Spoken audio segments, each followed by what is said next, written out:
બ્રહ્માના પુત્ર સનકાદિક જેવા કે જેણે હંસને ગુરુ કીધા, હંસ ગતિના આવા મહાપુરુષો છે, સાચા મોતીનો સારો શણનારા છે.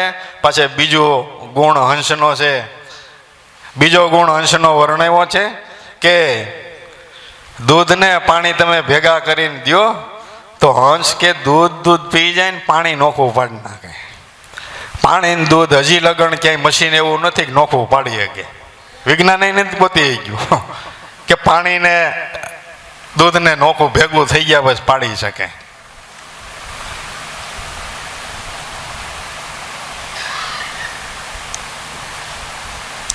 હંસ પાડી દે.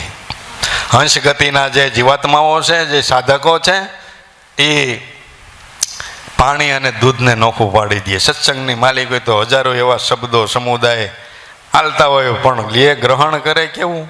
ગુણને જ ગ્રહણ કરે. એને જરૂર હોય એવો બીજા શબ્દો હોય ભલે ને પીડ્યા રહી, બીજો કાંઈ વર્ણન હોય તો ભલે ને પડ્યું. બીજો લક્ષ ન લે, આધીનતા સિવાય બીજો લક્ષ જ ન લે. શબ્દોમાંથી, સત્સંગમાંથી બીજો લક્ષ જ ન લે. આ હંસ ગતિના મહાપુરુષો, હંસ ગતિના સાધકો છે. પણ આપણને લગભગ હું યાદ રહે, દાખલો દીધો હોય ને એ યાદ રહે. આખી રાત હેના માટે ધુઆ ધોકાવવામાં આવ્યા, ઘૂંટી ઘૂંટીને હું પાવાનું હતું, કયો સિદ્ધાંત સમજાવવાનો હતો. ગુરુ મહારાજ આખી જિંદગી આપણને વાળી વાળીને ક્યાં લઈ જવા માગતા હતા, હું સમજાવવા માગતા હતા, હું ઘૂંટીને પાવા માગતા હતા, એવું યાદ રહે? એવું યાદ ન રહે. કાંઈક દાખલો દીધો હોય રાજા રાણીનો તો એ યાદ રહે. હે સવારે એ યાદ રહે નથી. લેવાનું એવું ગ્રહણ કરીએ છીએ, ગ્રહણ કરવાનું પડ્યું રહે. બ્રહ્માના પુત્ર સનકાદિક જેવા જેણે આવા હંસને ગુરુ કીધા અને આવા હંસના મુખનો ઉપદેશ લઈ અને એણે માર્ગ મુક્તિનો લીધો. ગમે તે હોય, દેવી દેવતા હોય કે પીર પેગંબર હોય, કર્તવ્ય દરેકને કરવું પડે. આમાં લાગવો ગાલતી નથી. ભગવાનની ઘેરે જન્મ થયો હોય ને તો બાપુ ભજન તો એને કરવું પડે. સીધી વાત છે. હે ભગવાનની ઘેરે જન્મ થયો હોય તો આ શાસ્ત્રો એમ કહે છે. બ્રહ્માના પુત્ર સનકાદિક જેવા હંસને ગુરુ કીધા, હંસના મુખનો ઉપદેશ લઈ માર્ગ મુક્તિનો લીધો. શું કહે છે કે ગમે તે સ્થિતિમાં તમે ગમે એ જગ્યાએ તમારો જન્મ હોય, સત્સંગ, સેવા અને સ્મરણ તો તમારે બાપુ દરેક જીવે જાતે કરવાનું છે. આવા દાખલા બધા આપ્યા છે. આવો ગુરુ પદનો, આવો ધર્મનો મહિમા છે. નકર તો આમાં શું છે, લાગવગને એવું હાલતું હોય તો બધા ઘરના સભ્યોને ધર્મી બનાવી દે ને બીજે જવું જ નહીં. એમ નથી, એમ નથી. સમજણની વાતો છે. આમાં હૃદયમાં એ ભાવ, એ પ્રીતિ પ્રગટે, એ ગુણ બંધાય તો મહાપુરુષો કે તમ તારે આયલા આવો તો કાંઈ વાંધો. બાકી કર્તવ્ય તો દરેકને કરવું પડે, ભજન દરેકને કરવું પડે, સેવા દરેકને કરવી પડે, સત્સંગ સમાગમ કાયમને માટે દરેકને કરવો પડે, ગમે એ સ્થિતિએ હોય. લાગવગ હાલતી નથી. સારું છે. નકર આપણે પૈસાવાળા પાછા આપણો ભાગમાં ન આવવા જઈએ ને બાપુ. રાતે 12 વાગ્યે ડટો દી આવે જીગાભાઈ જેવા, કાલ્યો બાપા હવે અમારું ભજન તમે કરજો. હે એમ થાય કે ન થાય? પૈસાવાળા ભાગ આવવા દે. ત્યાં કાંઈ હાલતું નથી, પૈસાનું કાંઈ હાલતું નથી, તમારું બીજું કાંઈ ડાપણ હાલતું નથી. ત્યાં તો શુદ્ધ હૃદયનો ભાવ ફળફળ તો હોવો જોઈએ, રેણીને વર્તન હોવા જોઈએ સાબિત. ગમે તે હોય, પછી વરણ ગમે તે હોય, ભલે ને ઝૂંપડીમાં રહેતો હોય બાપુ, એનું કામ છે.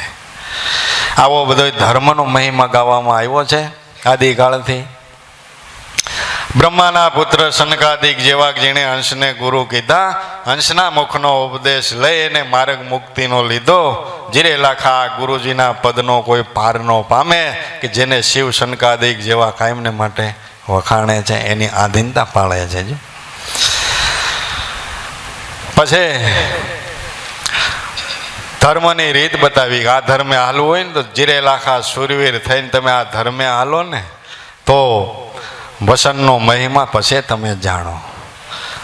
સુરવીર થઈ આ ધર્મે કોણ ચાલી શકે? વસનનો પૂરેપૂરો મહિમા જ જાણ્યો હોય. વસન શું છે, શબ્દ શું છે, આ નામનો મહિમા શું છે તમે જાણ્યો હોય તો પછી સુરવીર થઈને તમે ધર્મમાં હાલો. ગમે એમ થઈ જાય, ગમે એવા આવરણ આવે, ગમે તેવા સંકટો આવે કે સમયકાળ ગમે તેવો આવે, પણ અડગ મન કોઈ દી. જેણે સેવા સાચા સંત, જેણે સેવા સદગુરુ દેવ, એ અડગ મન કોઈ દી ડગે નહીં. સુરવીર થઈને ધર્મમાં હાલે એ આ મૂળ વચનનો મહિમા જાણે. પછી વચનનો મહિમા જો જાણવો હોય તો અંતરનું અભિમાન દૂર કરી અને પછી થાય વચન પ્રમાણે. જીરે લાખા અંતરનું અભિમાન કોરે કરી અને પછી થયા છે વચન પ્રમાણે. માન મોટાય અભિમાન અંતરનું દૂર થાય તઈ તમારા વચન પ્રમાણે તમે હજી થયા છો, હજી હાલવાન બાકી છો. હે પ્રથમ પહેલો મુદ્દો છે કે તમારા હૃદયમાંથી મદ અભિમાન સંશય શંકાઓ બધું નીકળી જવું જોઈએ.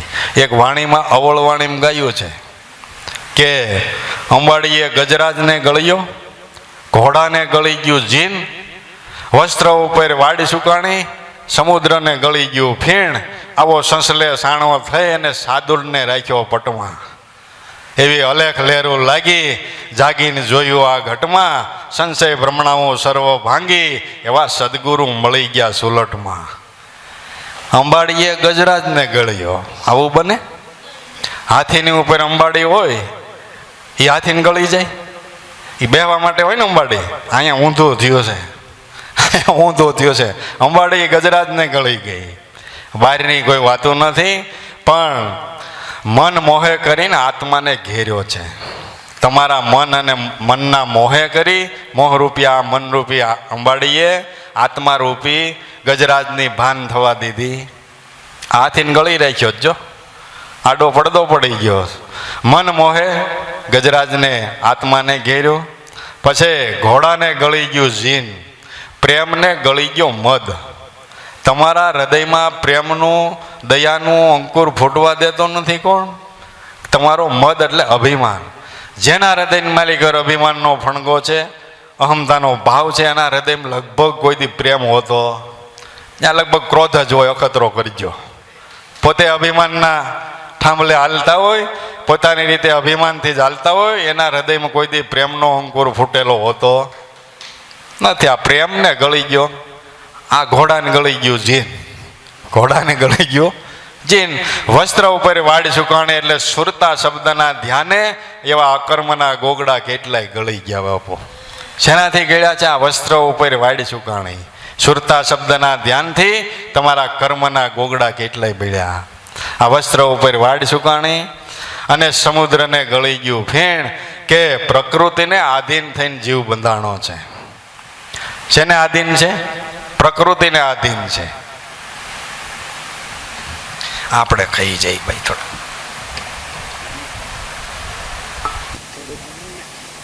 જો પટમાં સંસલાનું ગજું છે, સિંહને વશ કરીએ કે અહીંયા એમ કીધું કે સંસલે સાણે સાદુરને રાખ્યો ફટમાં, કે સંશય રૂપી સંસલાએ, ભ્રમણા રૂપી સંસલાએ આત્માને ઘેરી રાખ્યો છે. સંશય ને ભ્રમણાઓ એ પદની ભાન થવા દેતા નથી. બહારની કોઈ મહાપુરુષોએ ક્યાંય વર્ણન કર્યા નથી. જીરે લાખા માન અને મોટા અંતરનું અભિમાન દૂર કરી તઈ તમે થયા છો આ વચન પ્રમાણે. ગુરુજીના પદનો કોઈ પાર ન પામે, જેને શિવ સનકાદિક જેવા વખાણે. પછી આવા અધિકારી છે ને એને આવરણ ન આવે. જીરે લાખા આવા અધિકારી એને આવરણ કોઈ દી ન આવે. જે રેણી કરણીના હોય પૂરા, રેણીના પૂરા હોય એવા અધિકારી સાધક આધીનતાના ઘરમાં કાયમને માટે છે. એને આવરણ કોઈ દિવસ ક્યાંય આવતા, અને આવરણ આવે છે એમાંથી નીકળવાનો એને રસ્તો બાપુ હોય, પીઠબળ હોય, મનોબળ મજબૂત હોય. આવરણ હાવ ટળી જાય એવી વાત નથી. જીવન ચક્ર છે, એવા આવરણ તો આવતા જ હોય, પણ એમાંથી હસતા મોઢે પાર ઉતરી જાય. ક્યાંય પોતાના મન બુદ્ધિ તરંગો ક્યાંય આલક ડોલક થવા દેતા નથી.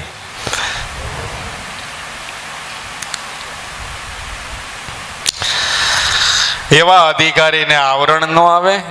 અને જે રેણી કરણીના હોય પૂરા, શેલરસિંહની શેલી સતી લોયણ બોલ્યા કે આવા હોય ને એને કહીએ સદગુરુના સુરા. આવા અધિકારી હોય, આવા સાધક હોય, એને કહીએ સદગુરુના સુરા. સન્મુખ રહી આધીનતા પાળી અને એ પદની પ્રાપ્તિ બાપુ કરી ગયા છે. આવો ધર્મનો મહિમા વેદના પાને પાને ગાવામાં આવ્યો છે. તો એ ધર્મની ઓળખાણ હોય એવા ગુરુ હોય તો આ મહાપુરુષોના બધા ગાણા એના માટે છે કે મોળો ન પડવો. સમયકાળ આવે, સમય કોઈને હરખો હોતો નથી, એક ધારો હોતો નથી. સારું નરસું એ તો બધોય આખી સૃષ્ટિનો ક્રમ છે. અને કદાચ સતયુગમાં હોવ તોય ભલે, કળયુગમાં હોય તોય ભલે, દ્વાપરમાં હોવ તોય ભલે, ત્રેતામાં હોવ તોય. કળયુગ સારે યુગમાં ભેગો છે, સીધી વાત છે. જો કળયુગ સતયુગમાં નહોતો તો પછી રાવણને અહંકાર આવ્યો ક્યાંથી? રાવણના આખા કુળની માલિક કોઈ કળયુગ નહોતો? દગા ધાતુ સળ કપડ પ્રપંચ મારવું તોડવું આની સિવાય કાંઈ હતું? રામની ભેગો હતો તો એ સતયુગમાં એ કળયુગ નહોતો, દ્વાપર યુગમાં નહોતો. કૌરવો પાંડવો હોકા કાકા બાપાને ભાઈઓને તોલા તોડી નાખ્યા. લે હાલે ભાઈ, બીજા હોય તો સમજ્યા ખાલું બીજે બાંધવા ગયા. હગા કાકા બાપાને ભાઈઓ હપીને ખાધું હોત તો હગા કાકા બાપાને ભાઈઓ. ભગવાન જેવો ધણી ભેગો છે તો તોલા તોડી નાખ્યા. કળયુગ નહોતો? એટલે ભગવાન હતો તોય ભેગો કળયુગ હતો, એને ક્યાં નાખવા જવો? સમયકાળ દરેક યુગની માલિકો આવો છે જ. પણ તમારે કઈ કેડીએ હાલવું છે?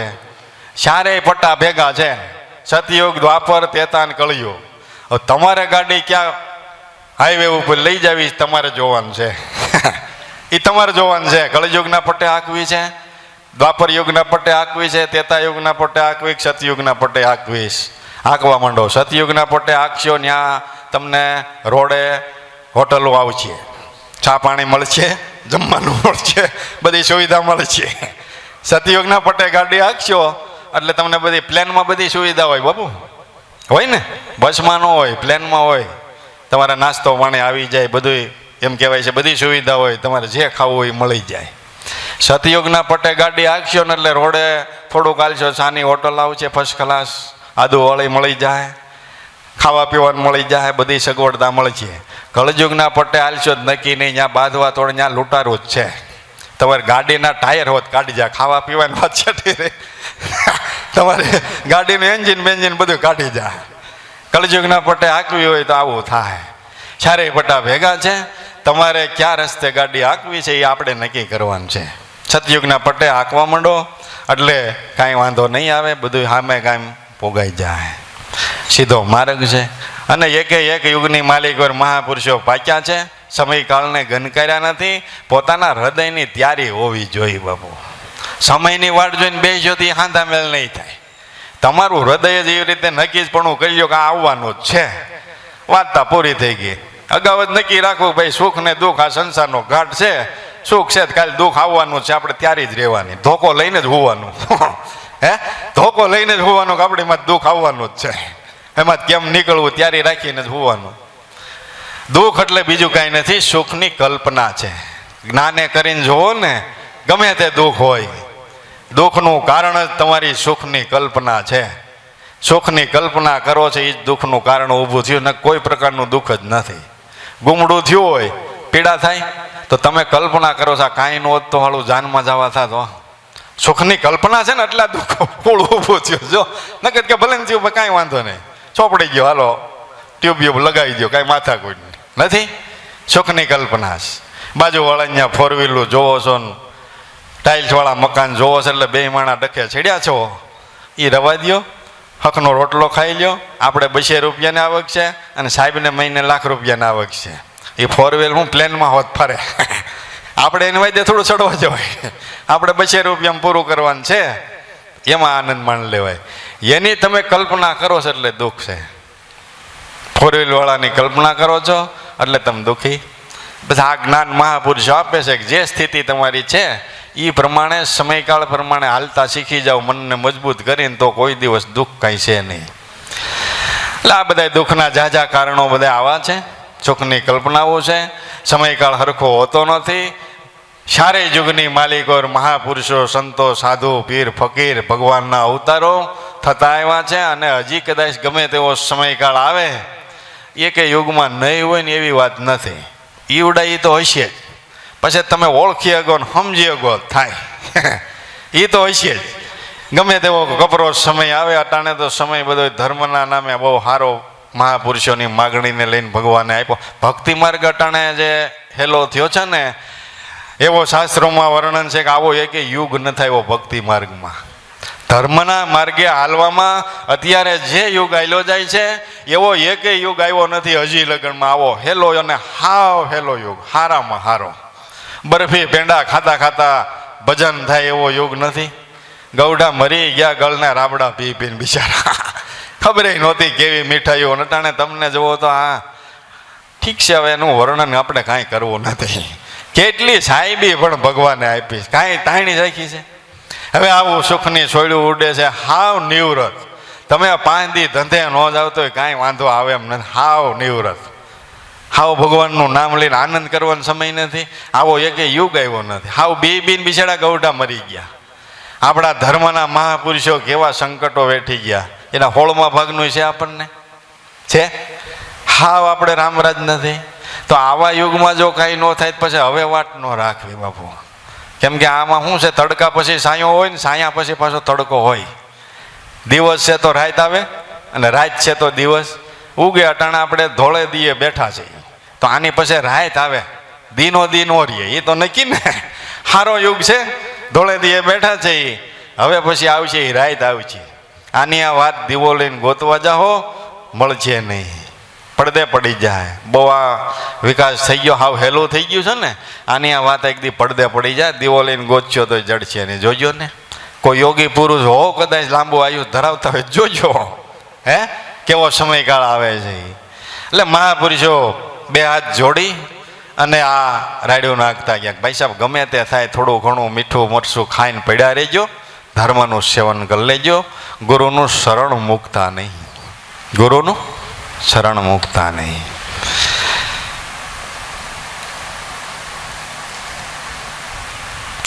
શેલરસિંહની શૈલી સતી લોયણ બોલ્યા કે આને કહીએ સદગુરુના સુરા. એક યુગની માલિકો એવા મહાપુરુષો થયા છે. એટલે ભક્તિ માર્ગને એવા મહાપુરુષોએ, એવા સાધુ સંતોએ કાયમને માટે જાળવી રાખ્યો છે. એવાના જીવન ચરિત્રો છે ને, એ બહુ પાણીરૂપ છે. આપણા જીવનને માલિકો પાઠરૂપ કે ટેકારૂપ છે. ટેકારૂપ છે કે આવા યુગમાં આવા મહાપુરુષોથી આવા સંકટો વેઠ્યા છે. ભક્તિનો માર્ગ, ધર્મનું શરણ, ગુરુનું શરણ ગમે એવા સમયમાં મેલું નથી. આટલી અડગતા લેવા માટે ગુણાનુવાદો કાયમને માટે ગવાય છે. જો એ નાનો એવો ઇતિહાસ.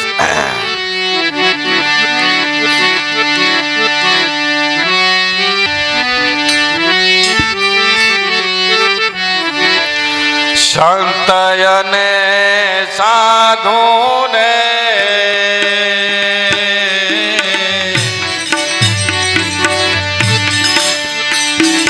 ભજન કરીએ ભાવથી,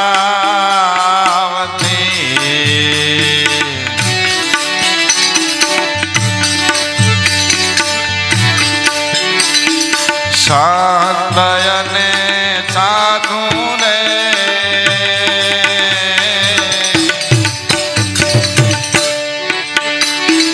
ભજન કરીએ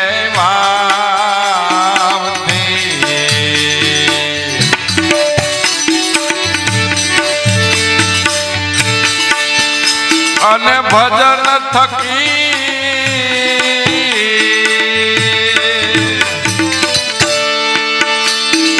પાપી ઉતરે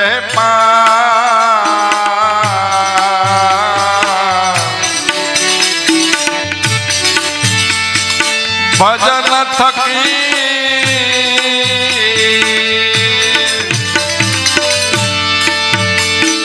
પાપી ઉતરે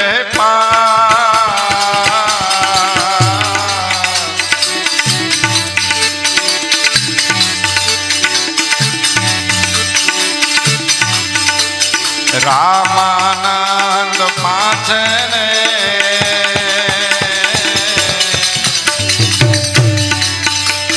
પુત્રી એક આશ્રમમાં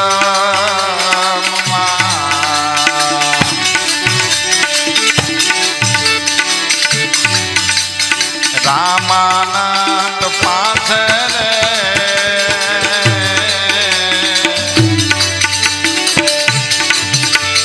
પુત્રી એક આશ્રમમાં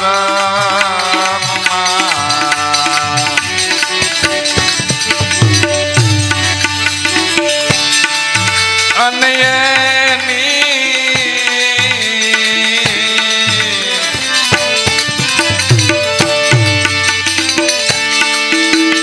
કરી સતી અને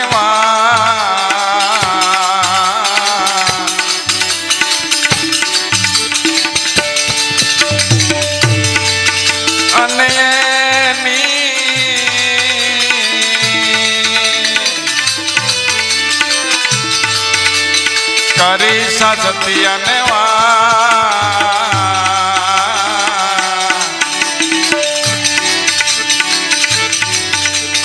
શાંતયન સાધુને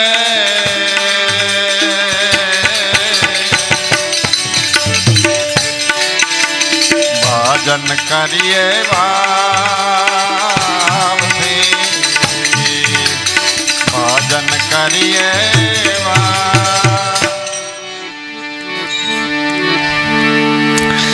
એક એક યુગની માલિકો એવા મહાપુરુષો થયા છે. સંત અને સાધુ ભજન કરીએ ભાવથી. દરેકના જીવનની માલિકોએ લક્ષ્ય લ્યો, એક લક્ષ્ય આપ્યો છે, ભાવથી ભજન કરી લ્યો, ભગવાનનું ભજન કરી લ્યો. પછી સંપ્રદાય ગમે તે હોય તો એ રાડ્યું નાખીને એમ તો કે જ છે. ગમે તે સંપ્રદાય હોય, ગમે તે ધર્મનો ફાટો પડ્યો હોય, એ દરેકનું એક જ કહેવાનું છે કે ભગવાનનું કાંઈક ભજન કરી લ્યો. તો આપણને થોડોક ડખો તો થાય કે ભગવાનનું ભજન એ શું કામ કરવું? તો મહાપુરુષોએ વાણી દ્વારા બધી શોખવટ આપી છે કે તમારો જન્મ થયા પહેલાંનો ઉપકાર એનો તમારી ઉપર છે. હેળે વેળે ભજન કરવું એવી વાત નથી. તમારો જન્મ થયા પહેલાંનો ઉપકાર ભગવાનનો તમારી ઉપર છે. એનું ઋણ તમે બીજી કોઈ રીતે ચૂકવી શકો એમ નથી. એના પદને પામવું હોય, એના શરણની સેવના કરવી હોય, ઝાંખી કરવી હોય તો એનું ભજન કરવા સિવાય કોઈ બીજો ઉપચાર નથી. સંત અને સાધુ ભજન કરીએ ભાવથી. આ ભજન થકી પાપી ઉતરી જાય.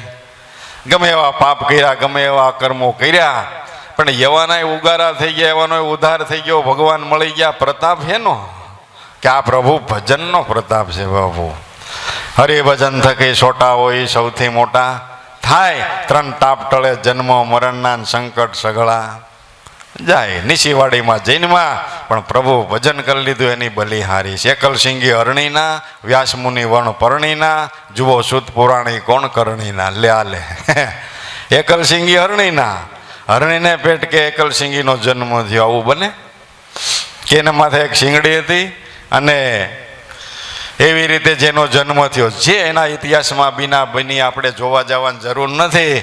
પણ આવી કદરૂપાઈ હોય, આવી સ્થિતિમાં જન્મ હોય, પણ પ્રભુ ભજન કરી લીધું તો ઋષિની ઉપમા અપાઈ છે કે એકલસિંગી ઋષિ. ભલે ને હરણીને પેટ જન્મમાં જ્યાં જન્મા ત્યાં, પણ પ્રભુ ભજન કરી લીધું ને માણાને પેટે જન્મીને કેટલા વી ગયા. કોઈ ગુણ ગાય છે? હે ભાઈ, એને કહેતા હરણીને પેટ પીડે સારું ન કહેવાય કે વેદના પાને એનું નામ તો લેવાય છે, ગુણ તો ગવાય છે, સારું ન કહેવાય. એકલસિંગી હરણીના, વ્યાસમુનિ વણ પરણીના. વ્યાસમુનિ દીકરા કેના છે? આખો મહાભારતનો ઇતિહાસ છે જો, જેમાંથી ઉત્પત્તિ થઈ છે. વણ પરણીના, એની માતાના લગ્ન થયા. જેની માતાના લગ્ન નથી થયા ને એવી રીતે બાળકનો જન્મ થાય અને તમે સમાજમાં માનપાન આપો. વ્યાસમુનિનો આવી રીતે જન્મ થયો બાપુ. લ્યો, એની માતાનું લગ્ન થયું નથી. હે મત્સ્યગંધા, ખારવાની દીકરી મત્સ્યગંધા અને પારાસુર ઋષિ, એના સમાગમથી વ્યાસમુનિનું પ્રાગટ્ય થયું છે. અને વ્યાસમુનિના પ્રાગટ્ય પછી આખી મહાભારતની રચના એમાંથી થઈ છે. શું છે?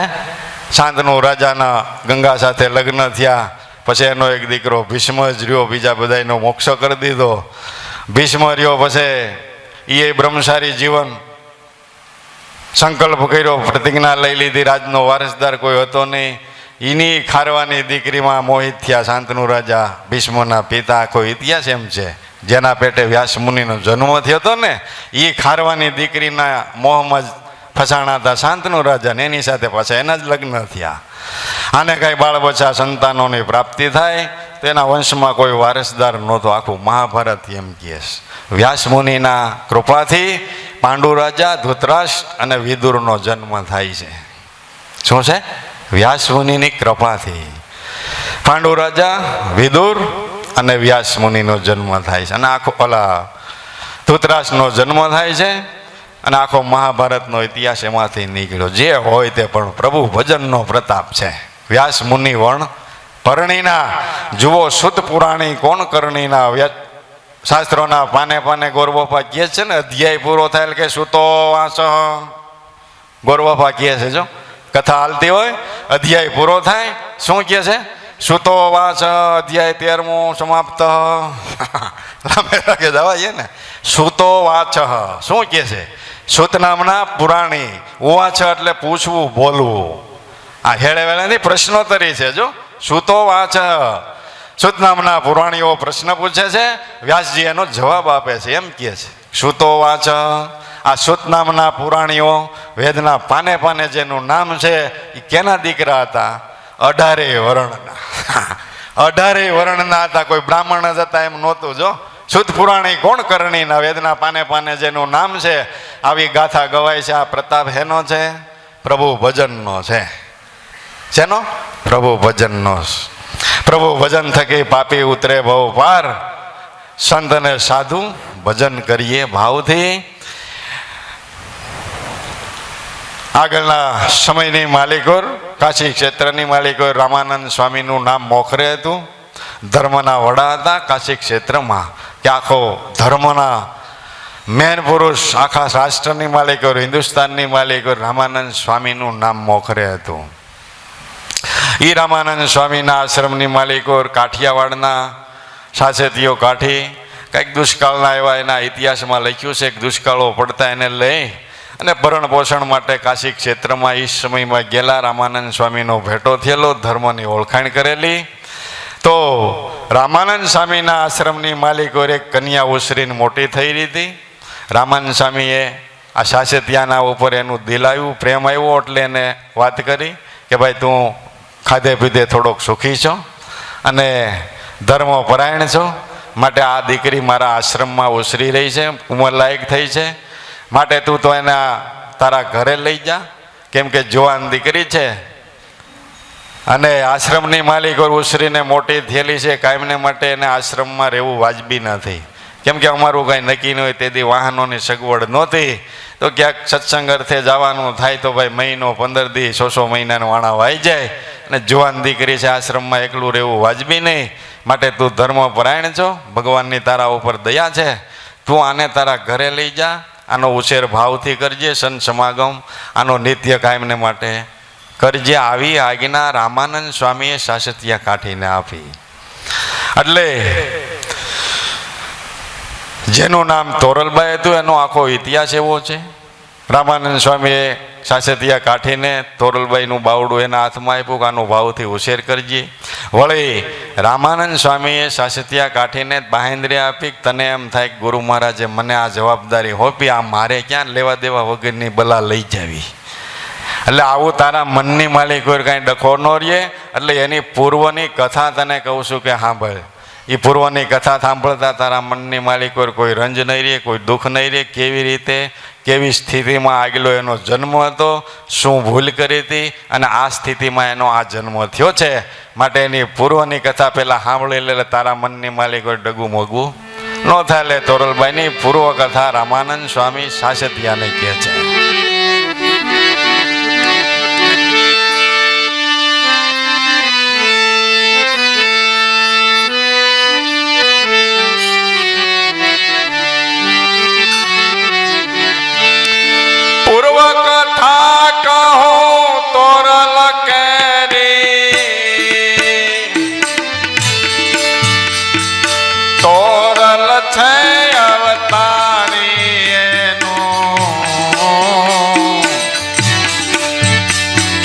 અચરજ છે મારી,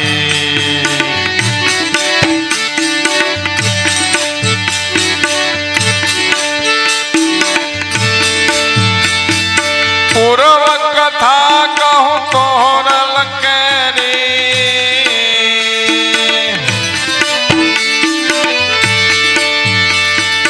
તોરલ છે અવતારી એનો, અચરજ છે મારી.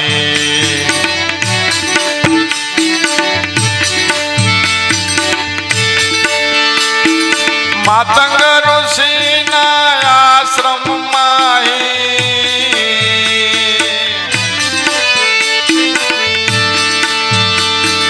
ગંધર્વ દંપતિ આવી,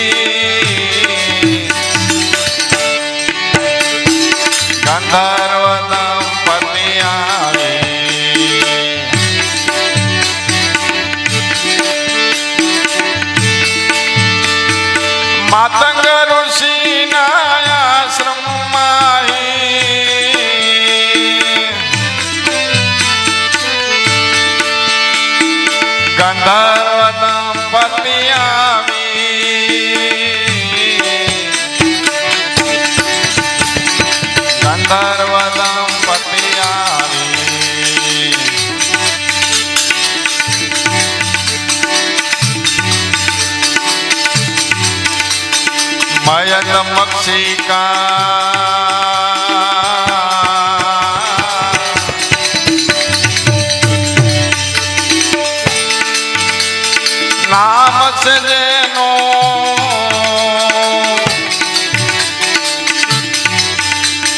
મયંદ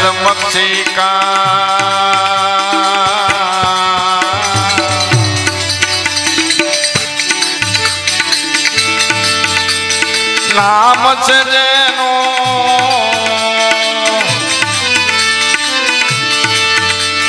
વાનપ્રસ્થલી દોધારી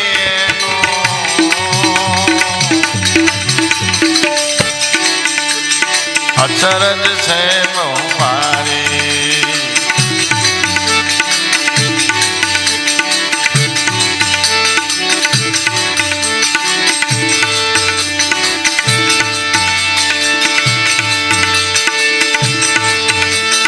કામ વાસના એ મન ઘેરાણો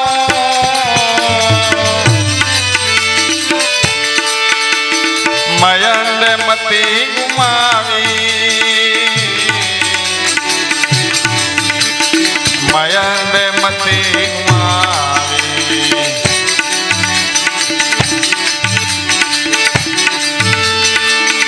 એ કામ વાસના એ મન ઘેરાણો એ મયંદ મતી ગુમાવી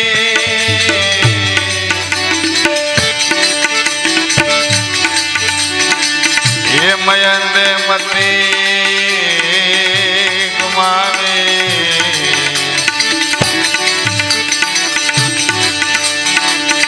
રતિ ભોગ કર્યો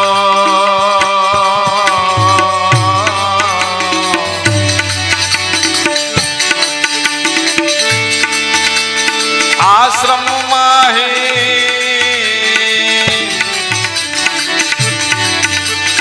રતિ ભોગ કર્યો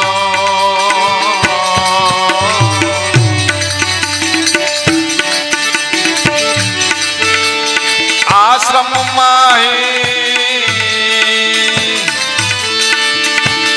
મેલી મર્યાદ વિચારી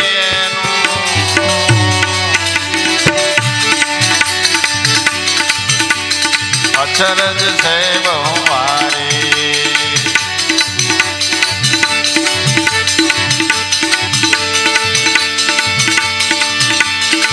એ સોરીની જાણ થઈ ગુરુદેવને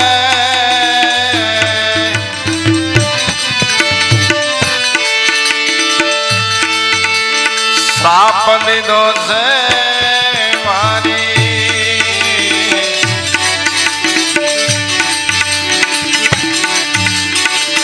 એ શ્રાપ દીધો છે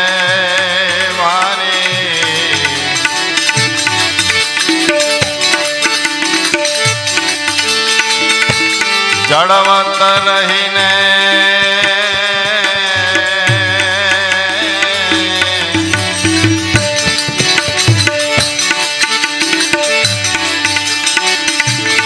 હે જળયોનીમાં જળવંત રહીને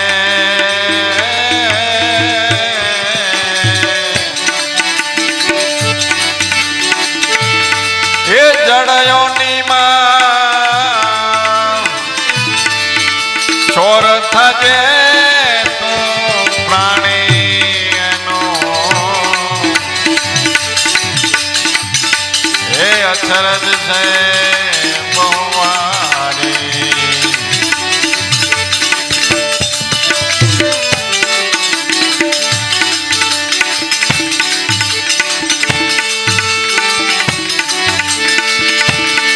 એક સમારે માગી ગુરુદેવની તો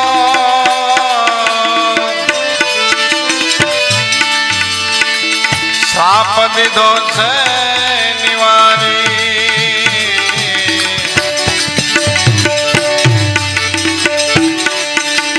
હે શ્રાપ દીધો નિવારી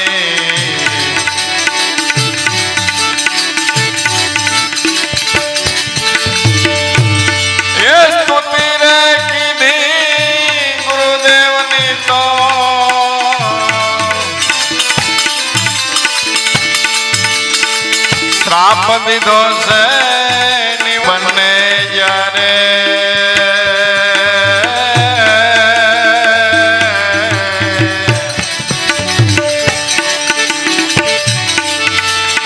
એ ભેગા મળજો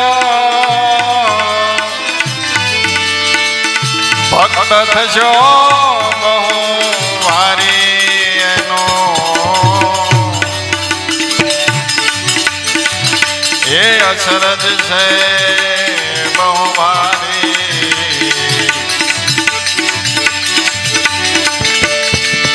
એ પૂર્વ કથા કહું તોરલ કેરી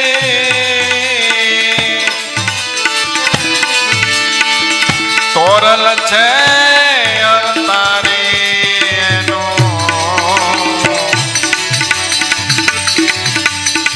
અચરજ છે બહુવારી એનો એ અચરજ છે બહુવારી.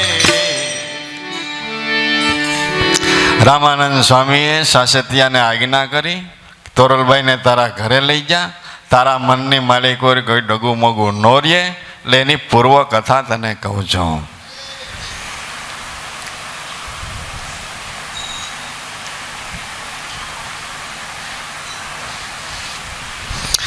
કે પૂર્વે એણે કેવી ભૂલ કરી હતી અને આ સ્થિતિમાં આ જન્મ એનો થયો છે.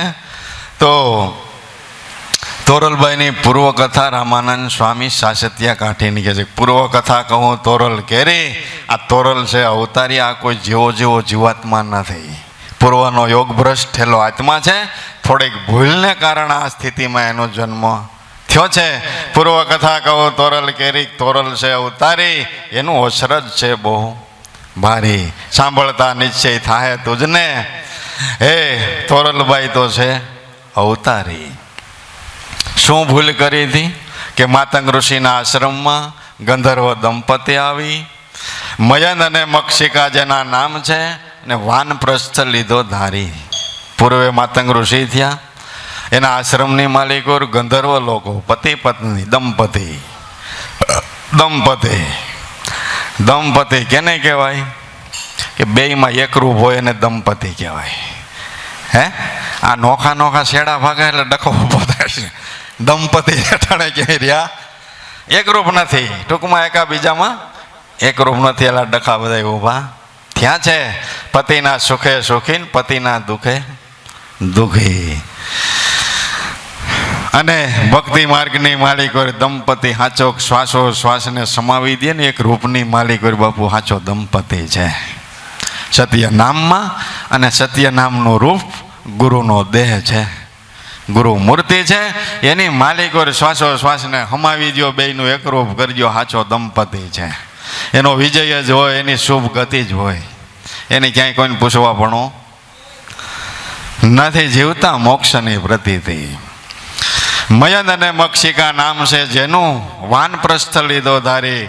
ગંધર્વ લોકો પતિ પત્ની, હે કામ ધંધો બધો છોકરાઓને હોપી અને શેષ જીવન સાધુ સંતના શરણે જઈ ધર્મનું શરણ ગ્રહણ કરી મનુષ્ય અવતારનો ફેરો સફળ કરી લેવો, આવા ભાવથી માતંગ ઋષિના આશ્રમની માલિકો બધોય ઘરનો વ્યવહાર બધું કામ ધંધો સોંપી આ મયન અને મક્ષિકા માતંગ ઋષિના આશ્રમમાં આવ્યા. ઘણો વખત ગુરુ મહારાજની આશ્રમની માલિકો સેવા કરી, એટલે આની સેવા અને આનો ભાવ નિષ્કામ જોઈ ગુરુ મહારાજનું હૃદય દ્રવી ગયું. એટલે વસ્તુ આપી, ધર્મ સમજાવ્યો અને વાનપ્રસ્થ સંન્યાસ આશ્રમની દીક્ષા આપી. ભાઈ આજથી તમે પતિ પત્નીના સંબંધ ભૂલી જાજો. શું છે? ગ્રહસ્થાશ્રમનો તમારો જે સંબંધ હોય આજથી ભૂલી જાયજો. આજથી ધર્મનું શરણ ગ્રહણ કર્યું છે, ઈશ્વરના બાળકો છો એવા ભાવથી સેવા કરો, સત્સંગ કરો ને સ્મરણ કરો. બીજો કોઈ દેહભાવ તમારે હવે હોવો જોઈએ. ત્યારે સંન્યાસની દીક્ષા મળે, વાનપ્રસ્થની દીક્ષા આપી અને મળી ગયા માતંગ ઋષિના આશ્રમની માલિકો સેવા કરવા. ઘણો સમય આની સેવાનો પીરિયડ હાલ્યો, પણ આ તો બધા ત્યાગ ક્યાં સુધી ના હોય કે એવા સમય સંજોગો ઊભા થયા નથી ત્યાં સુધી. આ તો શેટેથી રામ રામ છે બાપુ. હે જેથી એવા સમય સંજોગોનો ભેટો થઈ ગયો, ત્યાગનો ટકે વૈરાગ વિના કરે ભલે કોટી ઉપાય, અંતરમાં ઊંડી ઈચ્છા રહે કેમ કરીને તજાય, કેમ કરીને તજાય. કામ ક્રોધ લોભ અને મોહનું જ્યાં સુધી મૂળ ન જાય, એ સંગ અને પ્રસંગે પાંગરે જોગનો બધો ભોગ થઈ જાય. મૂળિયું ન કપાય ત્યાં સુધી ઝાડવું હુકાતું નથી. આપણે તો ઉપર ઉપરથી આ બધા ડોકા લણી લણીને બાપુ થઈ ગયા છે, ખખડધજ થઈ ગયા છે, ઉપર ઉપર ડોકા કાપ્યા છે. મૂળ કાપો તો કોઈ દી વાસનાઓ છે તમારી, જે કાંઈ આશા તૃષ્ણાઓ છે કોઈ દી કોટો ન કાઢે. પણ મૂળિયા કાપ્યા વગરના ત્યાગ કરી છે કોઈ દી ટકતો નથી. એટલે ગુરુ મહારાજે સંન્યાસની દીક્ષા આપી, ઘણો સમય અને સેવાનો પીરિયડ હાલી ગયો. ગુરુના આશ્રમમાં સેવા કરી. એમાં બરોબર એક દિવસ માતંગ ઋષિને ક્યાંક સત્સંગ અર્થે જવાનું થયું. એટલે આ બંનેને પાસે બોલાવી આશ્રમની જવાબદારી હોપી કે ભાઈ મારે મહિનો 15 દિવસનું, કેમ કે તેથી વાહનોની સગવડ નહોતી, હાલીને જવાનું કે મહિનો વહી જાય 15 દિવસ વહી જાય તો આશરાની બરોબર જવાબદારી તમારી માથે છે.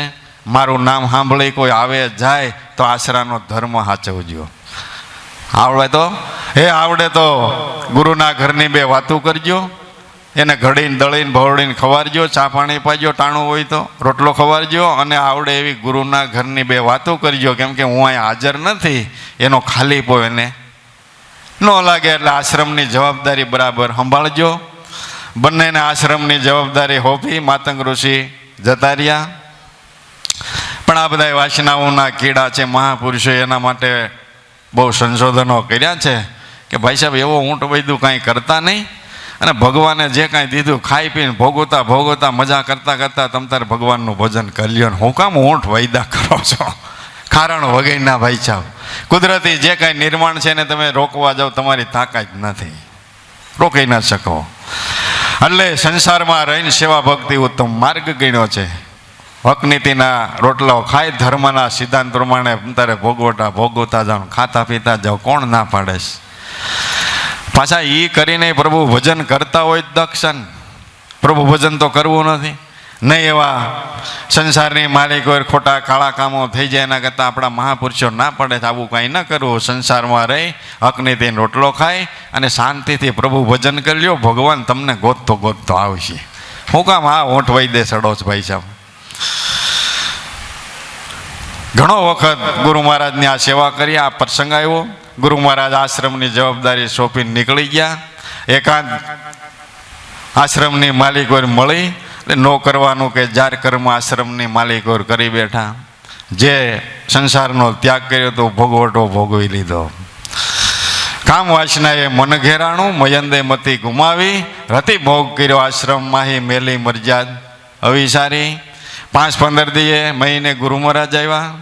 પછી કહેવત છે કે તમે પાપ કર્યું હોય ને એટલે તમારું હાલવું ચાલવું તમારા શેરા ઉપર ખબર પડી જાય, બરોબર છે ને?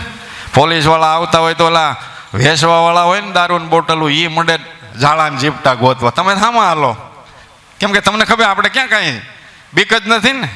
સોર છે એ અગાઉ મંડે છીબાવા, પોલીસવાળાનું હોરન વાગે ને ત્યાં મંડે મુઠ્ઠીઓ વાળવા. એટલે આનું હાલવું ચાલવું, આનું બેહવું ઉઠવું, એના ઉપરથી ગુરુ મહારાજને ખ્યાલ આવી ગયો કે આશ્રમની માલિકો ચોરી કરી છે. એટલે તરત બંનેને શ્રાપ આપ્યો કે મારા આશ્રમની માલિકો તમે ચોરી કરી, ધર્મ ભ્રષ્ટ કર્યો, સંન્યાસની દીક્ષા આપી એને તમે વળોટી ગયા છો, માટે આ દંડ તમારે ભોગવવો જોઈએ. તોરલભાઈને મક્ષિકાને કે જા જડવત રહી અને આ સ્થિતિ તમે ઊભી કરી છે, માટે તારો જન્મ કોઈ જળ યોનિમાં થશે. થોરલભાઈને કે મક્ષિકાને કે તારો જન્મ જળ યોનિમાં થશે, અને મયનને કે ચોરી કરી છે માટે આવતા જન્મની માલિકો મહાન ભયંકર એવો ચોર થાય જા. ગુરુ મહારાજે આ શ્રાપ આપ્યો. શ્રાપ આપ્યો એટલે આને તરત ખબર પડી કે ગુરુ મહારાજની ચોરી કરી ભૂલ થઈ છે, એનું પરિણામ છે.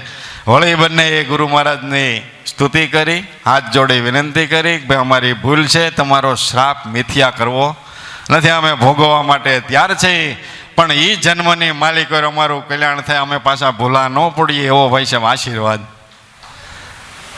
દ્યો. એટલે આટલું શ્રાપનું અમારું નિવારણ કરી દો. કે અમારે શ્રાપ ભલે ભોગવવો પડે પણ એ જન્મની માલિક હોય પછી ભૂલા ન પડી તમારા જેવા કોઈ સંતનું શરણ ગ્રહણ કરી આ ધર્મના માર્ગે હાલીને અમારો જીવન મનુષ્ય અવતાર સફળ કરી લઈએ, આનંદ કરી લઈએ, આવો આશીર્વાદ આપો. આની હૃદયની ભાવના, આની પ્રાર્થના જોઈ ગુરુ મહારાજનું હૃદય, મહાપુરુષો માખણના પિંડા છે, સીધી વાત છે. એને જરીક ગરમી અડવી જોઈએ એટલે તરત ઓગળી જાય, સીધી વાત છે ને. હે, જરીક કાંઈક અગ્નિનો તવારો લાગવો જોઈએ એટલે તરત ઓગળી જાય. નકર તમે ગમે એમ કદાચ ગમે એ કરો ને તો એમાં કાંઈ તિરાડ પડે એમ નથી. પ્રેમને ભાવથી ઓગાળી અગો તો ઓગળી જો, એ અગ્નિથી ઓગળશે. બાકી નકર ઓગાળનારા હું છેતરનારા બહુ નીકળ્યા છે બાપુ. આમાં ગુરુને હો છેતરી છે એવા છે. કાંઈ બધાય સરખા હોતા નથી. હે, એટલે ગુરુ મહારાજનું હૃદય દ્રવી ગયું. આની ભાવના જોઈ, આની પ્રાર્થના જોઈ શ્રાપનું નિવારણ કરી દીધું. જાઓ, મારો શ્રાપ મિથ્યા તો નહીં થાય, શ્રાપ તો તમારે ભોગવવો જોઈએ. પણ એ જન્મની માલિક હોય બંને ત્યારે પૈસા ભેગા મળશો ને તે આપને થાંભલો થાય એવા મહાપુરુષ પાકી જાઓ. જાઓ, ભક્તિનો ધર્મનો આવો મહિમા તમે વધારી શકશો, આવો મારો આશીર્વાદ છે. બંને જ્યારે ભેગા મળશો, ભક્ત થશો બહુ ભારી. હે તોરલ તો છે અવતારી. ગુરુ મહારાજે આશીર્વાદ દઈ દીધો. શ્રાપ તો તમારે ભોગવવો જોઈએ પણ ભેગા જેથી બે થાઓ ને, પાછા મળશો ને તેથી ભક્ત થશો બહુ ભારી. માતંગ ઋષિના આશ્રમની માલિકો રહીને આવી ભૂલ કરેલી. ગુરુ રામાનંદ સાસતિયા કાઠીને તોરલબાઈની આ પૂર્વ કથા કહે છે કે પૂર્વે આ મક્ષિકા અને મયંદ હતા, આ ભૂલ કરી હતી, એને લઈને આનો જન્મ થયો છે. તોરલબાઈનો જન્મ એમ કહેવાય છે જડવ સ્થિતિમાં. અને બીજો ઇતિહાસ એનો એવો કહે છે કે લાકડાના પોલમાંથી જેનો જન્મ થયો ને કઠિયારે લાકડું કાપ્યું, બાજુના શહેરમાં વેસવા ગયો, ત્રાજવે તોળાણા. એમાં તઈ ખબર પડી કે માલિક હોય બાળકી છે, ત્રાજવે તોળાણા એટલે કે તોરલ પડ્યો. આમાં ઊંટ વૈદ્યા કાંઈ છે નહીં, આમાં ક્યાંય ફસાવવું નહીં. આ તો બધા ગભી ગોળા રોડવામાં આવ્યા છે કુદરતના નિયમથી. લાકડાની પોયલોમાં ક્યાંય બાળકો ઉત્પન્ન થતા તો આમાં અટાણે ઘણાય સંતાન પ્રાપ્તિ વિહોણા છે. જંગલમાં વયો જાય, ક્યાંક મળી જાય. હે ભાઈ, બને એવું બનતું નથી. જળવત જેવી સ્થિતિમાં જેનો જન્મ થયો, કેમ કે ઋષિનો શ્રાપ છે, જન્મ મનુષ્ય દેહ કરીને થયો છે પણ જળવત સ્થિતિ છે, જળમૂંગા જેવી જેની સ્થિતિ છે. એના ગ્રહ નક્ષત્રો જોતા એના મા બાપને આવા બધાય ભરમાવવામાં આવ્યા કે આ બાળકી અપશુકનિયાળ છે, ફલાણું જે કંઈ હોય આનો ત્યાગ કરો ન કે તમારા કુળનો ક્ષય થાય. તો કે આ બાળકીને સરોવરના કિનારે મૂકી આવ્યા, ત્યાંથી ફરતા ફરતા રામાનંદ સ્વામીના આશ્રમ સુધી પહોંચી, એવો એક ઇતિહાસ કહે છે. જળવત જેવી સ્થિતિમાં જેનો જન્મ થયો ને, જેના મા બાપે એનો ત્યાગ કરેલો ને માતંગ ઋષિના આશ્રમ સુધી બાળકી પહોંચી, એ પણ ગુરુ મહારાજનો આશીર્વાદ માનવો. નકર ત્યાગ કરેલા ક્યાં જાય એનું નક્કી જ નથી ને બાપુ. રામાનંદ જેવાનું શરણ થોડું મળે. પૂર્વના યોગી એટલે રામાનંદ સ્વામી સાસતિયાને આ કથા કહે છે કે આ તોરલભાઈની આ ભૂલ આગલા જન્મની છે ને અહીં સુધી પહોંચી છે. હવે તારા ઘરે એને લઈ જા અને આનો ભાવથી સત્સંગ સમાગમ કરજે. વળી એની તને સાબિતી આપો કે આનો સમાગમ કરજો, સત્સંગ કરજો. એનો પૂર્વનો પતિ એની શોધ કરતો કરતો તારે ઘેરે આવશે એની નિશાની આપો કહે છે. જો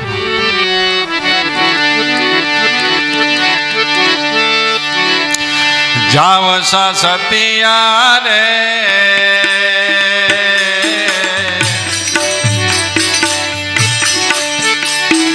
ભજન કરજો ભાવથી.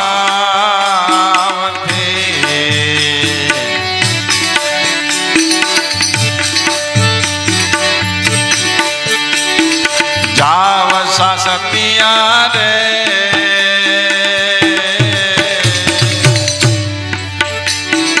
ભજન કરજો ભાવથી.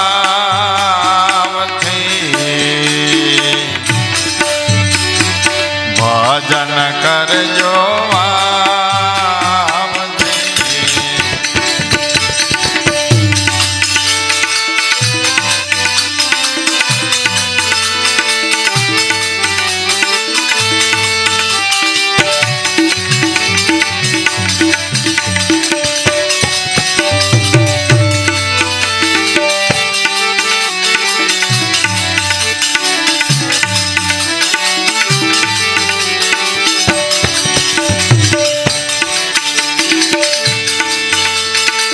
પૂરવનો પતિ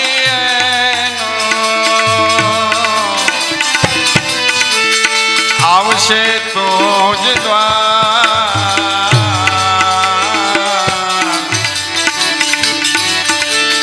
પૂરવનો પતિ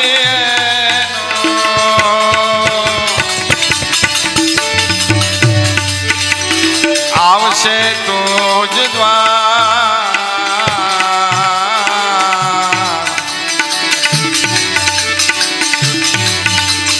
ચોરી કરીને માગે રે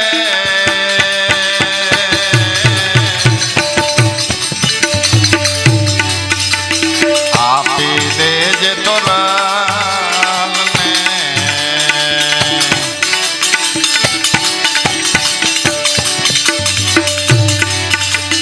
ચોરી કરીને માગે રે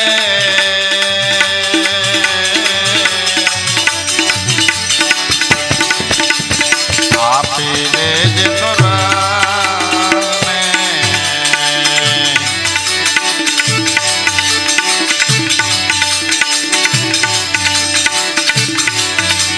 શાંત અને સાધુ રે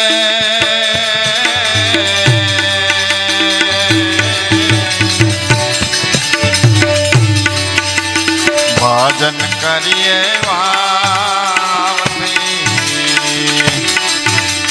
ભજન કરીએ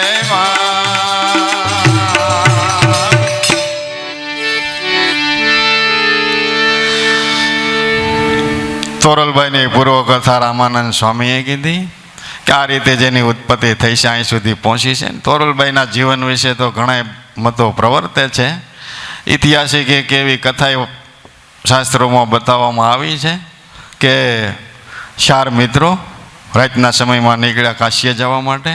એક સુથાર હતો, એક હુતાર હતો, એક હોની હતો ને એક સાધુ બ્રાહ્મણ હતો. તો કે આ એક દંતકથા આવી છે. ચારેય નીકળ્યા, રાતનો સમય હતો, જંગલની માલિકો આરામ કરવા હોતા. તો સુથાર હતો ને, સુથાર પેશાબ પાણી કરવા માટે રાતનો ઉઠ્યો તો ચંદ્રમાના અંજવાળે બાજુમાં એવું એક વૃક્ષ પડેલું જેની સુંદર એવી ચાંદી જેવું વૃક્ષ, ચંદન વૃક્ષ છે જેની ઉત્પત્તિથી એવું કહેવાય છે ને કે ચંદન જેવું એનું તેજસ્વી રૂપ આવું વૃક્ષ પડેલું. એટલે આ સુતાર કારીગર હતો કે એમાંથી આ તો આમાંથી મૂર્તિ બનાવી હોય તો આબેહૂબ એનું ચિત્ર ઉઠે. તો કે એણે સુતાર હતો એટલે તરત મૂર્તિ બનાવી નાખી, સુંદર કન્યાની મૂર્તિ બનાવી. થોડીક વાર થઈ તો સુથાર ઉઠ્યો, એણે જોયું કે ઓહો આ મૂર્તિની માલિક હોય તો કલર કામ થઈ ગયા હોય તો આબેહૂબ આ મૂર્તિ કહેવાય. એણે રંગ રોકાટ કરી નાખ્યા. થોડીક વાર થઈ તો સોની ઉઠ્યો, આવી રંગ રોકાટ કરેલી આબેહૂબ આકર્ષક મૂર્તિ જોઈ એટલે કે આની માથે તો અલંકારો હોય તો આમાં શોભે ને. તો કે એણે સોના ચાંદીના અલંકારો ચડાવી દીધા. ચોથા પૂરે સાધુ મહાત્મા ઉઠ્યા. સાધુ મહાત્મા ઉઠ્યાના મૂર્તિ સામું જોયું કે ઓહો આને બોલે એટલી વાર છે ને, આમાં પ્રાણ પ્રતિષ્ઠા કરી દેવી જોઈએ. તો કે શાસ્ત્રોના શ્લોક બોલી અને સાધુ મહારાજે એની માલિકોએ પ્રાણ પ્રતિષ્ઠા કરી દીધી, પ્રાણ પૂરી દીધા. લે, અને આવી રીતે તોરલભાઈની ઉત્પત્તિ થઈ. ઠીક છે, આ તો બધી ઐતિહાસિક કથાઓ છે. મહાપુરુષો જે કાંઈ થયા છે એના નામ પાછળ ગુણાનુવાદો ગાયા છે. પણ એ ખાચું કે મૂર્તિની માલિકોએ પ્રાણ પ્રતિષ્ઠા થાય ને ત્યાં બધું થાય છે. જે મૂર્તિ પ્રાણ પ્રતિષ્ઠા થયા પછી પૂજવા યોગ્ય છે ત્યાં સુધી તો કારીગરના ઝૂંપડામાં પલળતી હોય. બરોબર છે ને? કારીગર બનાવનારો છે, હજારોય મૂર્તિ બનાવી, એના ઝૂંપડામાં થપ્પો માર્યો હોય, ઉપરા ઉપર થપ્પો માર્યો હોય, એના ઉપર રજ ચડતી હોય, વરસાદના છાંટા પડતા હોય, ગમે તે થતું હોય, એની મૂર્તિની પૂજા ન થાય. પૂજા ક્યાંની થાય કે મંદિરની માલિકો વેદો મંત્રોચ્ચારથી પ્રાણ પ્રતિષ્ઠા કરી પ્રાણ પૂરવામાં આવે તે પછી પૂજવા યોગ્ય થાય છે. આ બધું આવું છે બાપુ. ગુરુનું શરણ આ પ્રાણ પ્રતિષ્ઠા કરવા હાટું છે. નકર કારીગરે મૂર્તિઓ બનાવી દીધી છે પણ કોઈને બાવા બાંધી જાય છે ને પંખીડા હવે માળા હોત કર્યા છે અમુક મૂર્તિની માલિકો. દેવની જ મૂર્તિ છે, મૂર્તિ દેવની જ છે બાપુ. પ્રાણ પ્રતિષ્ઠા થાય તો એ પૂજવા યોગ્ય છે, સીધું નથી આવો હે. તો આવા પ્રાણ પ્રતિષ્ઠા કરી દઈએ ને એવા બ્રાહ્મણ ગોતવા બ્રહ્મવેતા બ્રહ્મપદને જાણનારા એના માટે ગુરુનું શરણ છે. જે મહાપુરુષે મંત્રોચ્ચાર વેદોક્ત રીતે આપી દીધા ને એ મંત્રના પ્રતાપે પ્રાણ આવી ગયા છે. મંત્રના પ્રતાપે મૂર્તિની માલિક પ્રાણ પ્રતિષ્ઠાઓ થઈ ગઈ છે ને આવા હજારોની સંખ્યામાં બહાર ઉતરી ગયા. ધર્મનો મહિમા એમ છે. પછી બહાર તો એના બધા પ્રતીકો છે.